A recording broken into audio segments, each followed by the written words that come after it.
Have you ever stopped and wondered why hospitals sometimes just seem to stop healing people, or why schools seem to stop actually teaching? It's a completely shared frustration for so many of us.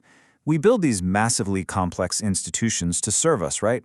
But then, over time, they start prioritizing their own survival and their own paperwork way over their original life-serving purposes.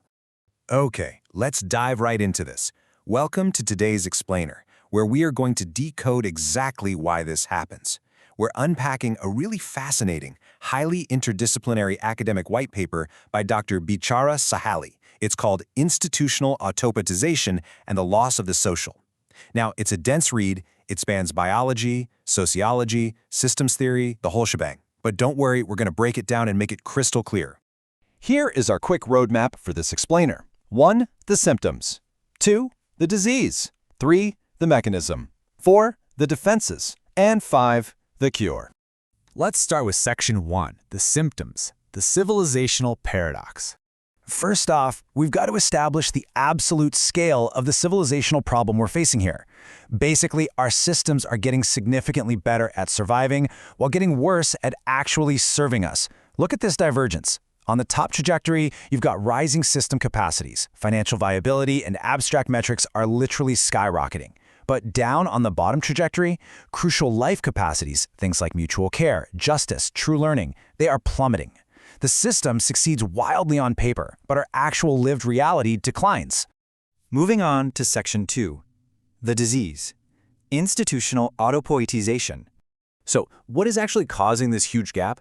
Well, we have to move past the simple idea of just bad management and look at a deeply systemic root cause.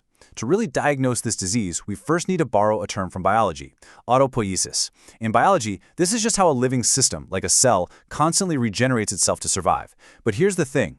Human institutions are not living organisms. A massive corporate hospital doesn't metabolize, it doesn't love, and it doesn't actually die.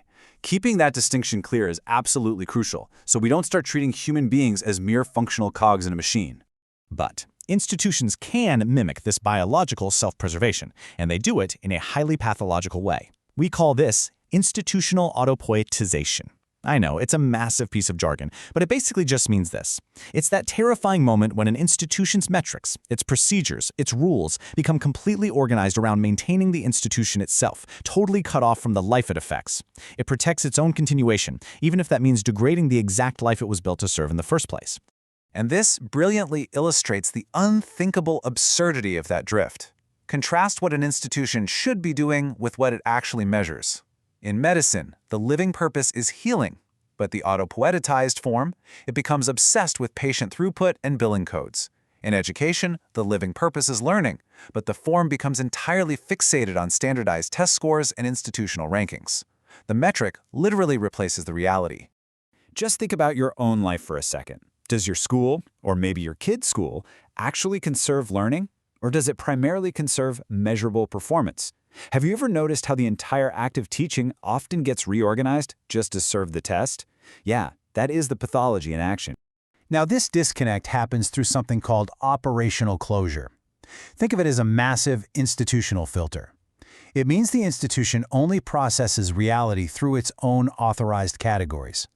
Have you ever tried to complain to a giant company about a genuinely terrible, stressful experience, only to have your very real suffering categorized as a quality improvement metric or a customer retention risk? That is operational closure. They aren't hearing your pain, they're only hearing a data point. Which brings us to Section 3, the mechanisms of the drift. So how exactly do institutions lock themselves into this self-serving spiral? Well, it happens through a constraint ratchet. It's a step-by-step, one-way lock-in process. First, you start with a totally noble living purpose. Second, you create a procedure to standardize it. Third, that procedure hardens into a quantifiable metric. Fourth, closure happens. That metric becomes the only thing the institution even recognizes. And finally, capture. All of the institution's power and resources are now dedicated entirely to defending that single metric. Now, what's really interesting about this slide is you can see the literal gears of this self-maintenance churning. It's a complex ecosystem. Life-serving purposes go into the machine, they get translated into procedures, hardened into metrics, and then completely enclosed against outside correction. And much like a physical ratchet, it's a one-way street. Reversing it becomes progressively harder with every turn of those gears. A really huge part of this machinery is something called legibility, capture. This is when vibrant, living complexity is utterly reduced to administrative outputs. Basically, only what can be counted or filed is considered real by the system. So, a complex, living forest becomes mere carbon stock. A struggling citizen becomes just a case file. The paperwork gets all the urgent attention, while the actual human being is made invisible simply because they don't fit neatly into a spreadsheet cell. All right, Section 4, the defenses, disavowed knowledge and sacrifice. So what happens when people point out these massive failures? Well, the institution has a powerful immune response to defend its own innocence. Think of it kind of like an iceberg. Below the surface, you have all this informal, disavowed knowledge, staff burnout, whispered warnings in the break room, desperate workarounds just to get the job done. The institution practically knows it's failing. But above the surface, through authorized language, all of that raw reality is aggressively neutralized into safe corporate speak like risk management or public relations. The system actively prevents the truth below from ever becoming actionable knowledge above. As Dr. Sahely so powerfully puts it, the institution knows through its wounds, but not through its authorized language. That is a heavy quote. These organizational defensive routines are incredibly strong. They make unspeakable realities totally undiscussable, which ensures the institution never actually has to learn or change. And look, when the pressure gets way too high, the institution relies on the scapegoat mechanism. To preserve its public legitimacy and maintain its own innocence, systemic contradictions are violently displaced onto vulnerable victims or sacrifice zones. If the system fails, it just blames a non-compliant patient, a bad Apple employee, or an underperforming student. The system stays perfectly clean by forcing others to carry the burden of its own internal disorder. Finally, Section 5, the cure, the Life-Coherence Corrective. Now, the prescribed remedy here isn't anarchic. We're not talking about just destroying the institution entirely. It's about structurally forcing it to actually be answerable to life again. To pull this off, we need an anti-capture architecture. We need teeth-bearing remedies, rigorous power mapping, protecting the truth tellers, giving affected persons real standing to challenge the rules, and enforcing actual budgetary consequences. Because here is the absolutely crucial takeaway. Life feedback without actual budgetary or procedural power is just empty performative consultation. Achieving that kind of architecture requires a strict, 6-step clinical cycle for converting feedback into actual repair. First, define the true living purpose. Second, identify the signal of harm. Third, allow true hearing, without filtering it through institutional jargon. Fourth, conduct a premise review. Ask what underlying rule caused this harm in the first place.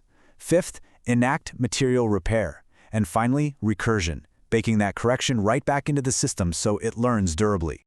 So, as we wrap up this explainer, we are basically left staring down a pretty stark choice. On one side, we have living, irreducible complexity. On the other side, cold, administratable reduction. To recover our social foundations, institutions have got to completely renounce the idolatry of their own self-maintenance. They have to return to their original calling, conserving mutual care, honesty, and justice. I want to leave you all with a really provocative question to chew on today. Look around at the organizations you interact with every single day and ask yourself, who or what must suffer for the institutions in your life to continue exactly as they are right now? It's a really heavy question for sure, but asking it is the very first step toward demanding true life-coherent conversion. Thank you so much for diving deep with me on this explainer today. Keep learning, keep questioning, and I will see you next time.